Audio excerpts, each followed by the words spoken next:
Welcome back. It's the latest episode of the Hip Hop Heroes podcast. It's your boy Hero, my homie DeVante, aka the Real Macism.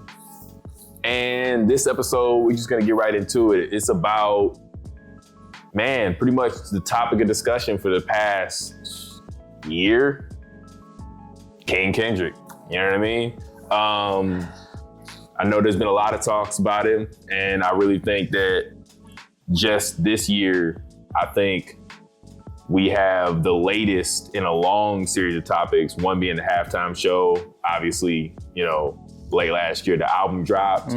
And before that, we got quite possibly the biggest beef in hip hop take place in front of our eyes. But we're also gonna talk about the legacy. So, you know what I mean? Kendrick's been around, 15 years now?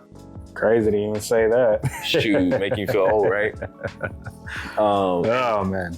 And the reason why I start there is because, most of the new narratives that I've been seeing have been about, unfortunately, a side effect of beef is, fan bases get trenched into their sides and they start, making narratives that are detracting to the other side. And like I've said in past episodes, I have no dog in these fights, personally.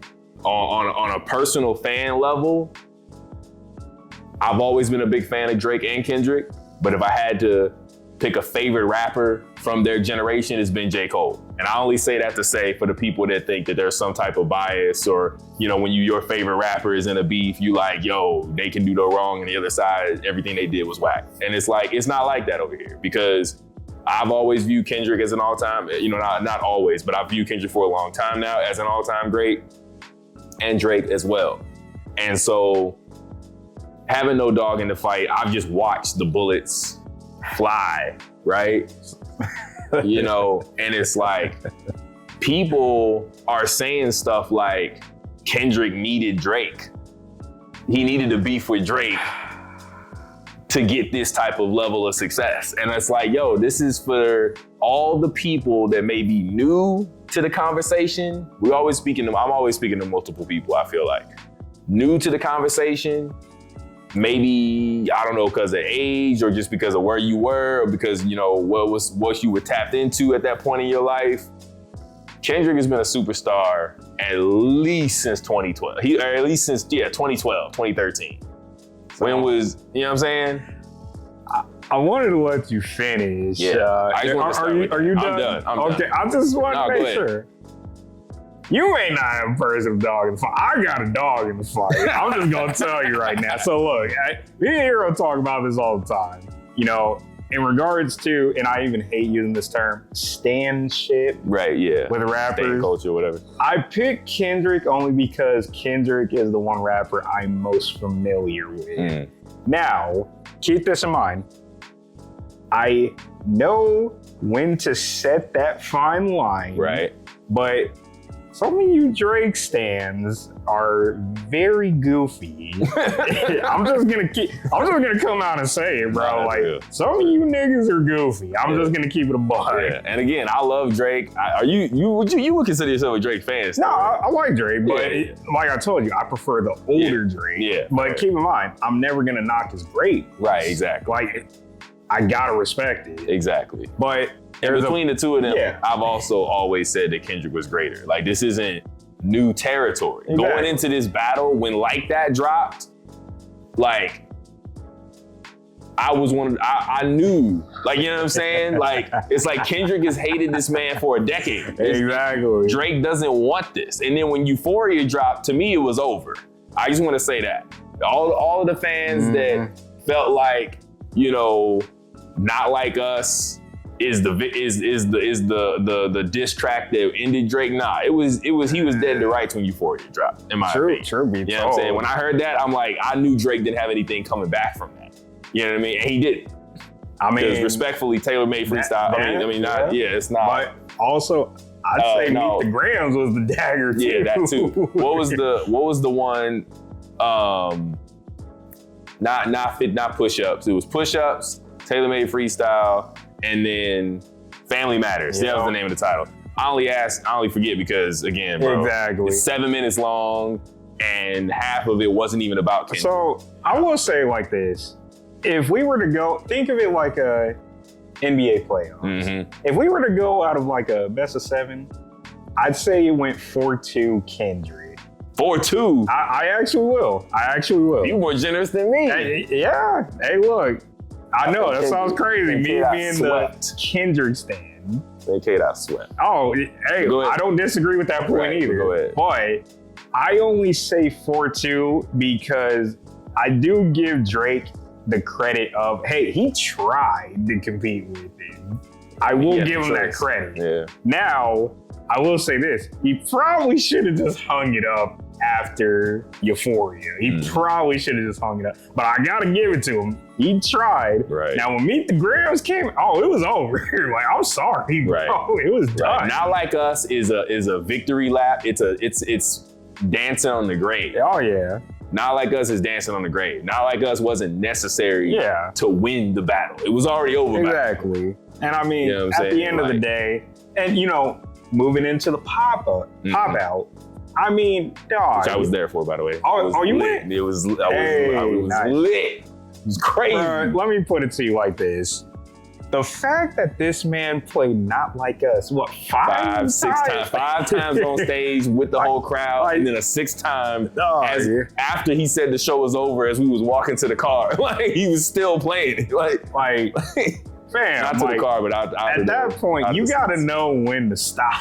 But clearly, Drake just doesn't know when to stop. Yeah, and let me just say this to all the. Actually, I'm gonna talk to 2 groups here. Sure. The Drake stans.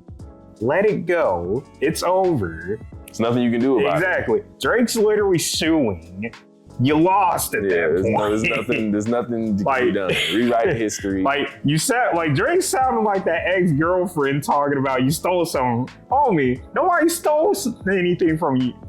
You lost. It's over. It's over. And I do want to say this too. To you new booty Kendrick fans. Talk about it. Y'all need to calm down a little bit because we are going to touch on this album here in a sec. But also, there's another album that I'm getting tired of y'all talking about. It's the greatest album he's ever made. No. You already know where I'm going with this here. Talk about it. Look, Mr. Morale and the Big Steppers. Keep in mind, it's not a bad album, but it's not anywhere close to his greatest album. Yeah, it's nowhere near his previous 3. And GNX is superior by far. Oh yeah, as a complete body of work. It's I just want to say this to the newer Kendrick fans: go listen to all his older stuff and work your way back up. Start with the K. Kendrick Lamar EP. Yes. The 09 EP is better than Mr. Morale.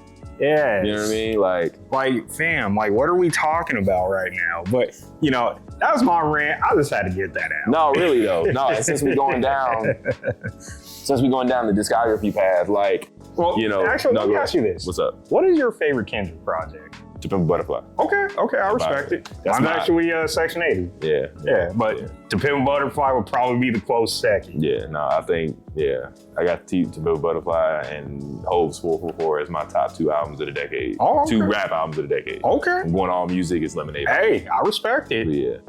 Yeah, so. Nice. But overall, GNX, how'd you feel about it? Man, listen. GNX, it's flawless. I don't have any real notes for real. It's 12 concise tracks. It's everything most, in my experience at least, Kendrick fans love about Kendrick. But, coming from, at least since 2015, he's coming from his most regional point of view, his most rooted in the hometown hero. Oh yeah. You know what I mean? It's really West Coast. It's really from the production to the references to the way he's talking to the features to it's just he's repping. He's really repping, and it was needed because there's been a lack of a range of as much regionality on the mainstream level. Hopefully this brings back more. Hopefully it starts the West Coast wave. You know, I don't know what's gonna happen, but it's Kendrick, so things usually follow when he makes big moves. You know what I mean? And whether or not it does have an observable artistic impact or artistic influence on the next wave of albums and from that region, it checks every other box to me. Okay. For being, you know, at least a cult classic, if not a classic. Like I don't have to wait 10 years. That's a respectable take. I'm not gonna hold it. Like I don't have to wait 10 years or 5 years. I think G and X, if somebody says it's a classic, I wouldn't argue. Because it checks every box. Oh yeah. It's original in terms of subject matter. You know what I'm saying? You don't get a cohesive West Coast rap album from this point of view, rapping the way Kendrick is rapping, lyrically, technically, you know what I mean? Starting from Man at the Garden, not Man at the Garden, Whacked Out Murals, the intro.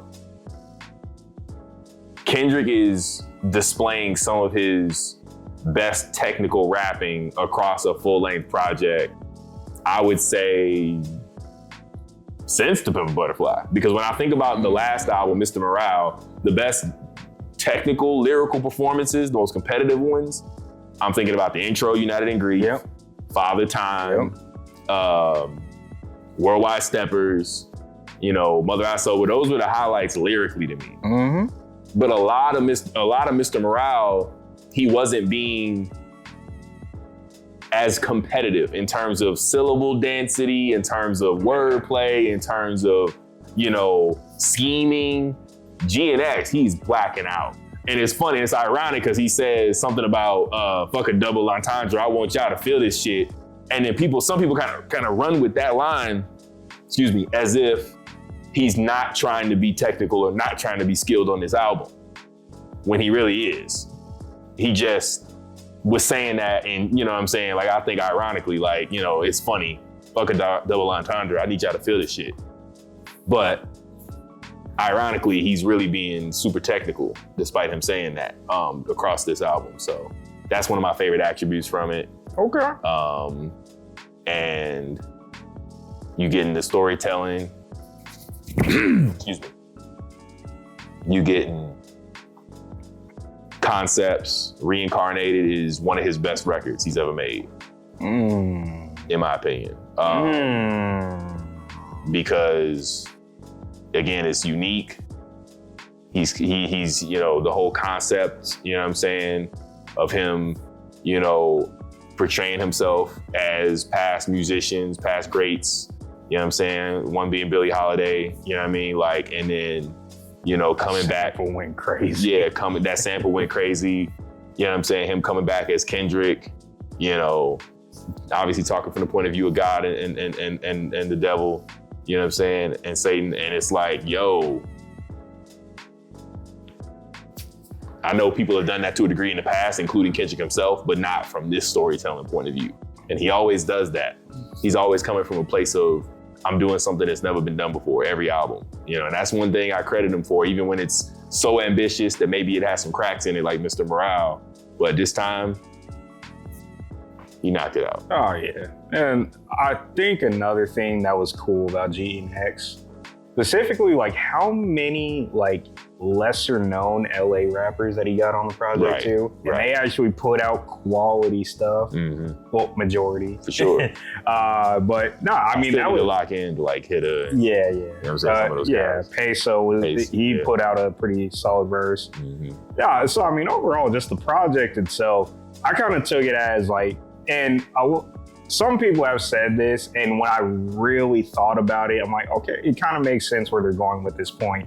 It kind of seemed like a continuation of the Pop Out, just trying to put more eyes on LA. For sure. Yeah, but the one gripe that I had with the Mustard production. Yes, solid. Amazing. The one gripe, I just wish we would have got Black Hippie on there. For sure. That was the only thing I was heard about. Right. But I mean, at the same time, spoke to that on Heart Part 6. Part 6. Yeah, it was a solid track. Amazing, man. Yeah, but it was overall, project was solid. Definitely agree with your point there. It is a cult classic at this point. You could even chalk it up as a classic, and I would not make argue. a case at least. Yeah, but Crazy. No, somebody today was just telling me that is arguably their top 2 favorite Kendrick projects. Yeah, personal, I can't argue anybody's personal project. But I mean, hey. Objectively, I'm objectively, and To Pimp a Butterfly are always going to be. But I mean, if you want to put GNX in there, I'm okay with it. I'm not going to argue. Objectively, maybe third. And I think Damn has a stronger case. I can respect that. I think Good Kid, Mad City, To Pimp a Butterfly, and Damn have been his top 3 for a while now. And I think GNX has a case for being slightly better than Damn, possibly. Nothing in his catalog is as generational as To Pimp a Butterfly. 100%. I mean, hey, my hot take, I'm actually going to take Section 80 over Damn. I'll keep it a buck with you. There's a lot of Dot fans like that. Yeah, but again, that's the first album that I ever heard of Kendrick, so that's why it always means something more to me. I feel that. I was a little late. Oh, yeah. I got into Kendrick with swimming pools. Hey, look, there's a lot of people like that. But at the same time, I can respect the fact that you've done your homework. Oh, yeah, you go back. Yeah, you exactly. Go back. Most of these fans nowadays, they want to say here, oh, Good Kid, Mad City. Have you ever heard Section 80? No? Mm-hmm. You should probably go listen to that. But yeah, you know, and what's the, I can't recall the album name, but the one with Michael Jordan?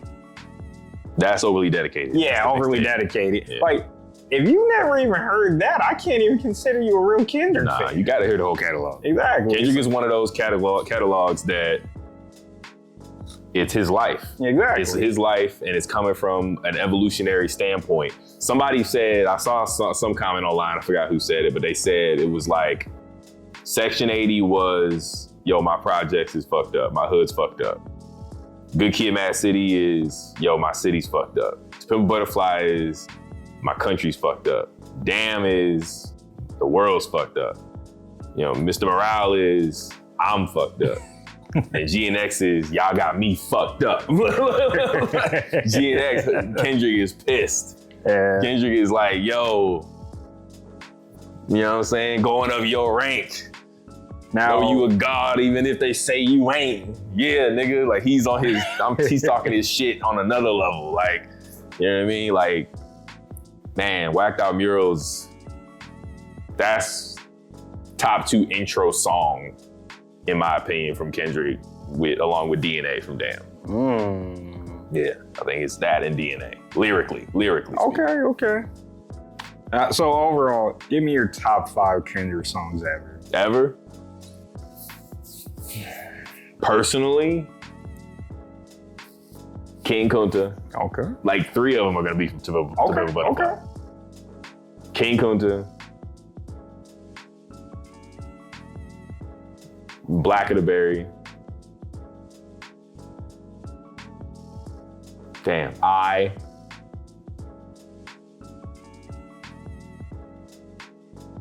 Art of Peer Pressure. Good Kid.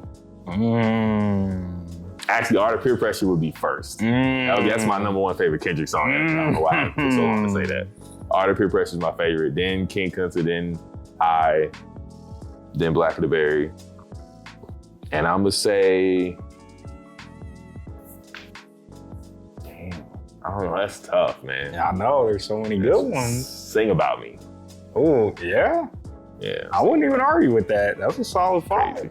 Like I said, his best songs are on To Pimp a Butterfly and Good Kid, Mad City. His best writing, his densest writing, his most conceptual writing, his best storytelling.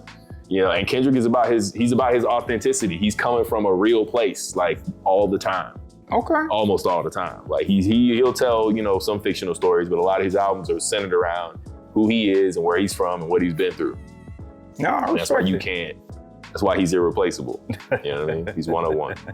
So. Indeed. That's crazy. Let's see. I mean, honestly, my 5 is so interesting because it's like, it's not all about like the pure lyricism with him. Sure. There's just some songs that just feel good to listen to. For sure. Like, I mean, Sing About Me obviously has to be in there. Mm-hmm.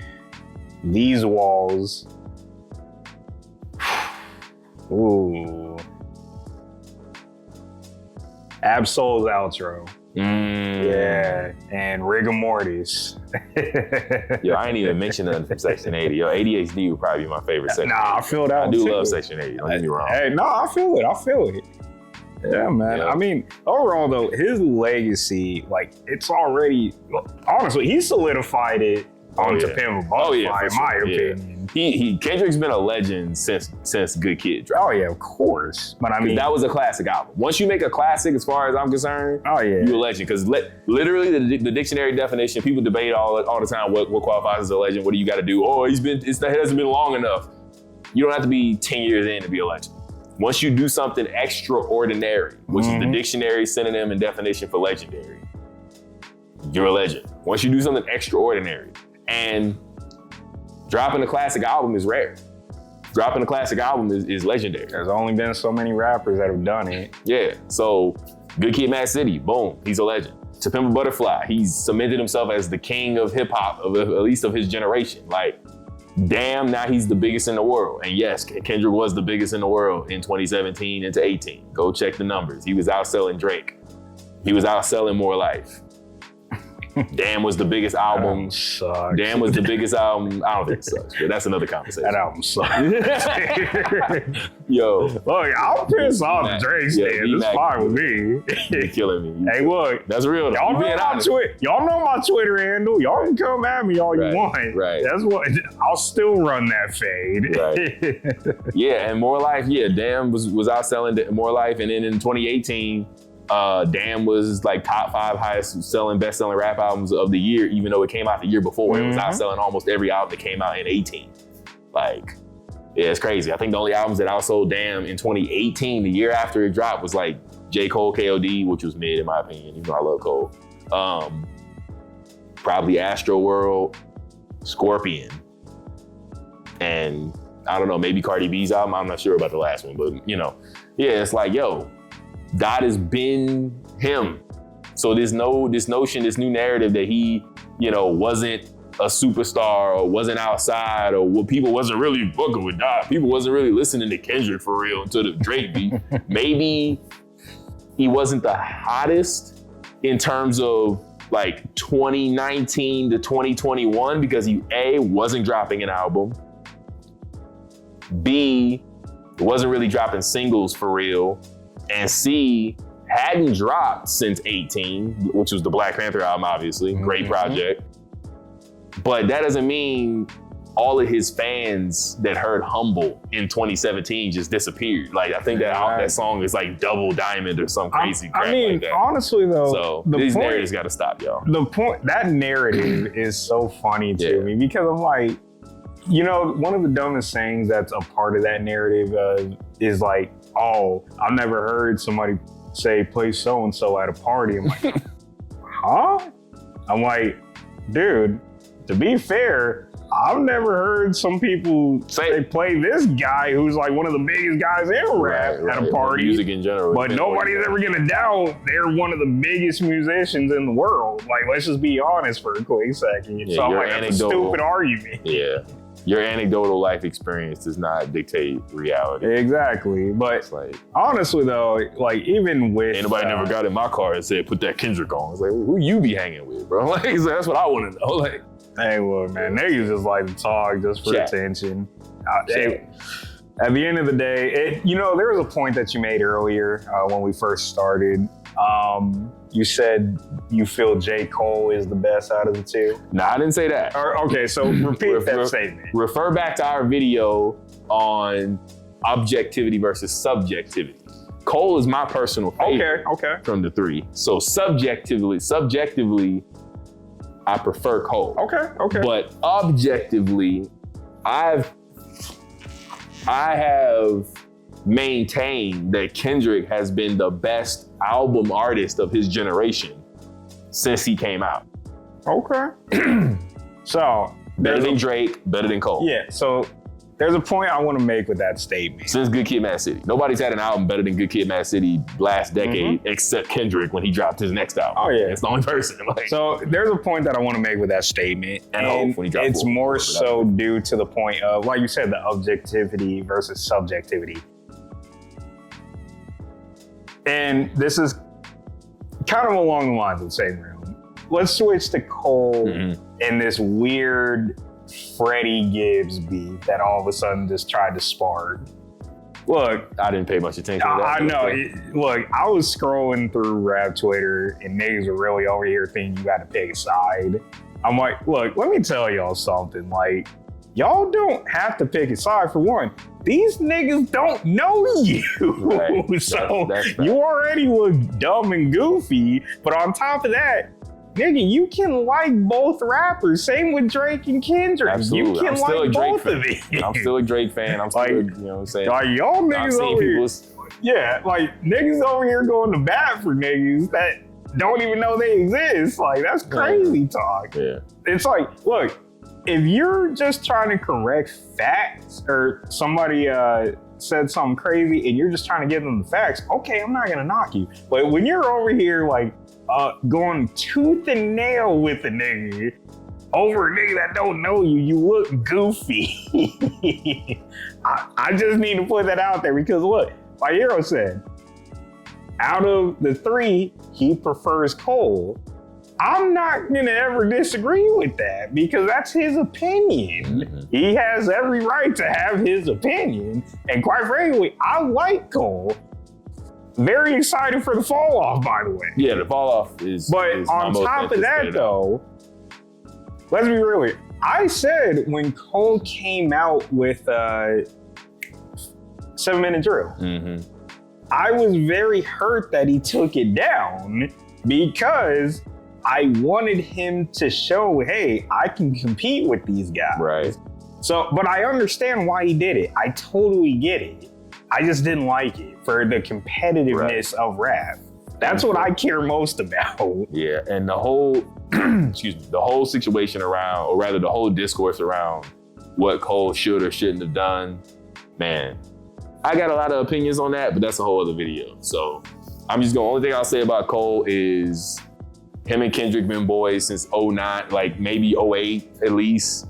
And so I understand from a personal reason why he didn't want to maintain the beef, even though he jumped out there when Kendrick wasn't really gunning for him like that. Like Kendrick really wanted Drake. I think everybody was waiting on Kendrick versus Drake. Oh yeah. And J. Cole kind of jumped in it because he was on the track. And Kendrick said, you know, F the big three, it's just big three, fuck big three. And then J. Cole was like, yo, I'm gonna say something now. It's like, bro, ain't nobody talking to you for real. Just get out the way and let Drake and Kendrick battle.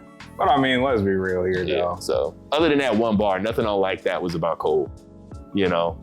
Exactly. So I didn't really, that was my thing. I didn't think Cole needed to get involved to begin with. But if you're gonna battle somebody you actually can put your real, like battle somebody that you really got smoke with. Not somebody that's your boy that you don't really want to battle. Like he said on 7 Minute Drill, I don't want to do this for real, but you know, it's like his heart wasn't in it. That's why he was lying. Well, plus also too, that whole story about Schoolboy Q telling him like, hey bro, like just step out. Right. So I'm like, I can't blame you, but at the end of the day, you're 100% right. If your heart's not in it, don't even get involved. Right, exactly. So I'm good on that. Yeah, so I mean, but J. Cole is his own entity. But his legacy is not diminished because he backed out. That's another narrative. It's like, oh, J. Cole can't be mentioned in any conversation. Look, there's a whole other episode for real, but just real quick, there's a big difference between rap competition, rap beef, you know what I'm saying, and battle rap. There's three different things. There's all three different things. Beef is when you really got smoke for somebody because you really don't fuck with this person. Competition is when you get on a track and y'all just sparring. Cole hops on tracks all the time with competitive rappers and out raps them. When he's bragging about being the nicest, that's what he's talking about. When he's talking about he's the best rapper alive and he'll kill anybody, that's what he's talking about. Exactly. He's talking about competing with other MCs in terms of battling. He's not talking about, oh, I got smoke with every rapper and I'll diss record you to death, if anybody comes at me. He don't really want to do that. He's been bragging about staying out of death most of his career. I make this point to everybody. Between Cole and Kendrick, Cole is the better rapper, in my opinion. Technically. Kendrick is the better artist. Look, I don't like the differentiation between rapper and artist, but I know what you're saying. That's fine. I know what you're saying. But take that as you will. Kendrick is overall artistically superior. He makes better albums. Exactly. You know but you hit the nail on the head. But technically, bar for bar, is nice. And you hit the nail on the head with that differentiation. Yeah. And plus, also too, most people don't realize Kendrick started on battle rap. Also true. So the nigga's been prepared his whole life. Since 04. Yeah, so I'm like, dog, I don't know why Drake thought he had a chance, but hey, to each their own. Crazy. Now, at the end of the day, it's like, you know, you can even go back to this whole big three statement. Right. I mean, no lie was told. They are the big three. Right. They still the big three at the end of the day, because again, refer that back to our other video, the Big Three episode. They were deemed the big three because of what they all accomplished individually. And nobody's taking that crown yet. Right. And if it's even possible to do so. And they were anointed, as we pointed out in the previous episode. They were anointed. They were handpicked. Wayne picked Drake. Hov picked Cole. Dre picked Dot. They were kingmakers, crown the kings. Exactly. You can't say they're not, you know what I'm saying, something that they've been for a decade just because one of them lost a battle and one of them backed out of a battle. Like, Kendrick is still what he's always been. That's another thing. He didn't need to battle Drake in order to be king of hip hop. He didn't need to battle Drake in order to be the greatest in his generation. He was already that. Oh yeah. Or the other weird thing that was popping. It's another narrative. How people were saying like, oh, Wayne gonna slaughter Kendrick. Dog, I heard that.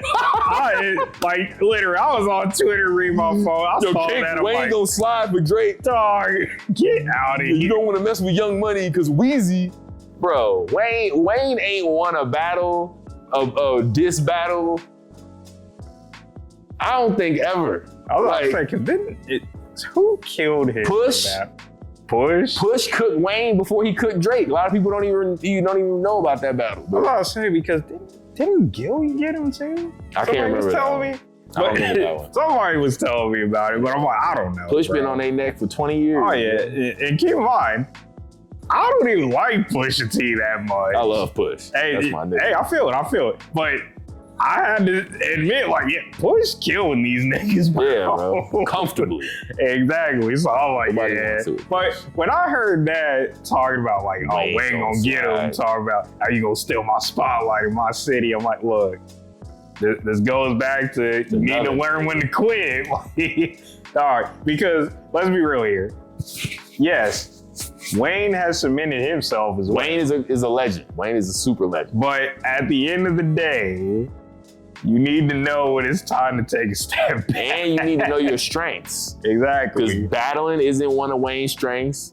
And live performance he's kind of inconsistent when it comes to. We're not even gonna get into that any further. And dropping projects in recent years, Wayne hasn't had a good project since No Ceilings 3 in 2020, and he's dropped like 5 times since then. Yeah, and I think so. He promised the Carter 6 in time for the Super Bowl, and Dedication 7, and No Ceilings 3, and none of those albums came out. Yeah, so them choosing Kendrick when he just had a hot year. Oh yeah, it made sense. It's not a crazy thing. Keep in mind, Hov is not going to do stuff for no reason.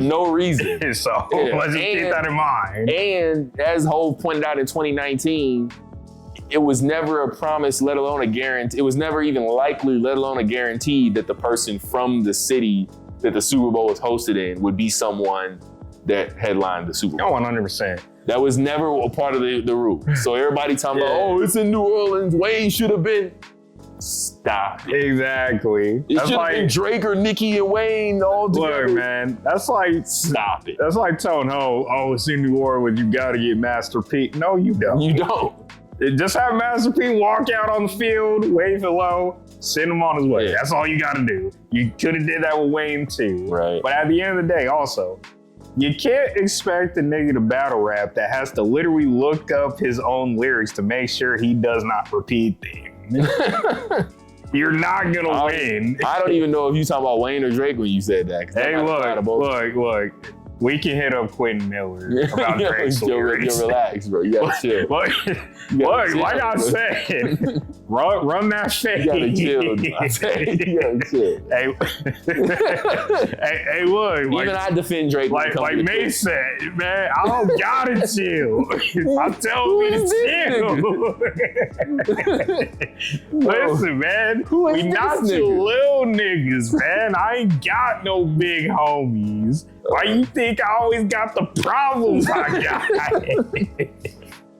No, I'm just saying, bro. Chill. Who is this nigga? You chill. Don't tell me to chill. Oh, man. Look, I'm just saying, bro. Like, you gotta know when to pick your battles. Neither of them two. Well, Wayne figured it out, and I'm glad he did. Drake, look, bro, you need to drop that lawsuit. Because I'm like, for one, talk about how are you gonna get a lawsuit when the label probably did the same thing for you when you were coming up? That already sounds crazy. But on top of that, look, bro, we're not even gonna get into why he's going at your neck, the real reason, but let's just say the videos are there for proof. I'm just saying, look, all I'm gonna say is I'm not here to defend Drake, but I'm also not here to slander him either. So Drake, you're gonna get some slack from he need to really lock in, and I ain't gonna say he needs to, but what I would like to see as a fan is him lock in for a rap project. Oh yeah. A full rap project. Yep. Or at least close to it. You know what I mean? Certified Lover Boy was close. Oh yeah. Most of those tracks he was spitting he was rapping the whole time. Oh yeah. You know, actually, I just had a thought right now. I think this nigga was still gassed up from cooking Meek Mill and thought he could go with anybody. Kendrick is not Meek, and I love Meek, but not exactly. Meek. Like it's like I said earlier, man. He's the greatest of his generation. He's the best writer of his generation. He's got the best album. And he's gone down in history already. Mm-hmm. In these last 10 years, he's done things that nobody else in his era has done. Oh, yeah. So. Yeah, and I mean, so, final thought. As far as the greatest of all time list, where would you slot him at now? So I will say, when Kendrick was getting ranked top 5, top 10 years ago, I thought it was premature. Like before Damn, like I think Billboard did a list. He references it in the Black Friday freestyle. Billboard list need Tupac, damn, but number 9 gonna make sure he lives on there. Ooch, you know what I'm saying? Like he was 9th on that list and people was debating it then. And a lot of his generation, his core fan base, I know feels like he's the best ever. But when I start comparing Kendrick's catalog against MCs that are from the previous generation or the generation before that are still active and still dropping great projects, as much as Kendrick has proven and separated himself from his generation, he still has room to grow and room to continue dropping. Because again, I think Good Kid, Mad City is a classic. To Pimp a Butterfly is a classic. Damn is a classic. All 3 certified. G and X, an arguable, you know what I'm saying? And I think in time may very well be widely regarded as so. At most, he has 4. Okay. You know what I'm saying? And again, not to make this about other rappers besides Dot, you know what I'm saying? But Outkast made 4 before they quit. You know what I'm saying? 3 Stacks is still dropping amazing verse of the year contenders basically every time he pops out. You know what I'm saying? Ghostface Killah made 2 with Woo and then made 3 more by himself. And then he dropped a dozen more projects that are almost all good to great up to and including a couple of years ago. 2023, I think, was Ghostface's latest project. He debuted in 93.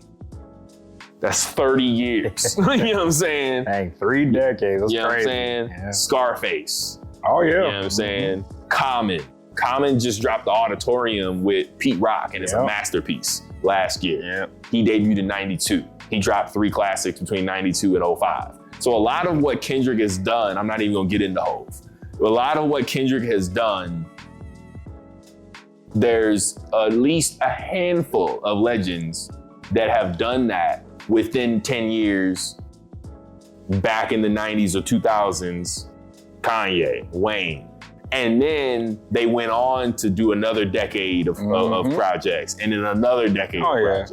So Kendrick is kind of at the midway point to me, between where a number of legends are. If 30 years is the quote unquote longest range of a hip hop artist's legacy and career that we've had an example of, Kendrick is halfway there. Excuse me. Kendrick's at 15 years in. You know what I'm saying? And I'm not saying it's a numerical game that you gotta have 30 years or you gotta have 20 years, or you gotta have 15 years. I'm simply saying that compared, because there's a lot of rappers, don't get me wrong, that have been rapping since the 90s and the 2000s that Kendrick clears. 90% of Golden Age legends and 2000s legends don't have an album as good as To Pimp a Butterfly or Good Kid, M.A.A.D City. So I'm not saying that his lack of 2 or 3 decades into the game keeps him from being an all-time great or a GOAT. But I think earlier it did. I think in like the middle of the 2010s when people were saying it was premature. Yeah, I could agree with that. Now that he's 2-3 more projects further in, several more classic features in, he checked the box of winning a battle.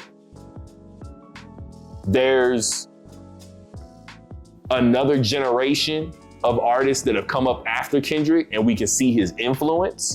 He's checking more boxes than I would say he did a decade ago. Yeah. And so now I would say he has a case for top 10 to top 5. So people that were putting him in that spot when To Pimp a Butterfly and Damn dropped, that was back when I was on the side of y'all are moving too fast. I don't like to use the word overrated, the old word, but I feel like they were overrating it at the time. Now is the time. We can look back on 15 years of Kendrick and say he's on his 6th studio album. Yeah. His, I think, 10th total project counting mixtapes. Yeah. You know what I'm saying? That's a full career. Okay. That's a full career, compared to the best of the landscape in the past. I'm gonna add to that. Like I said earlier, out of the two of us, I'm the Kendrick stan. So this is actually gonna surprise them a little bit. So. Subjectivity. And by the way, I was speaking objectively, not personal. I was speaking, that's my best objective estimate for all those legends that I mentioned, but go ahead. Subjectively, I'll put him in my top 3. Greatest of all time. I mean, do I really need to explain No. at that point? So what makes you enjoy him? No.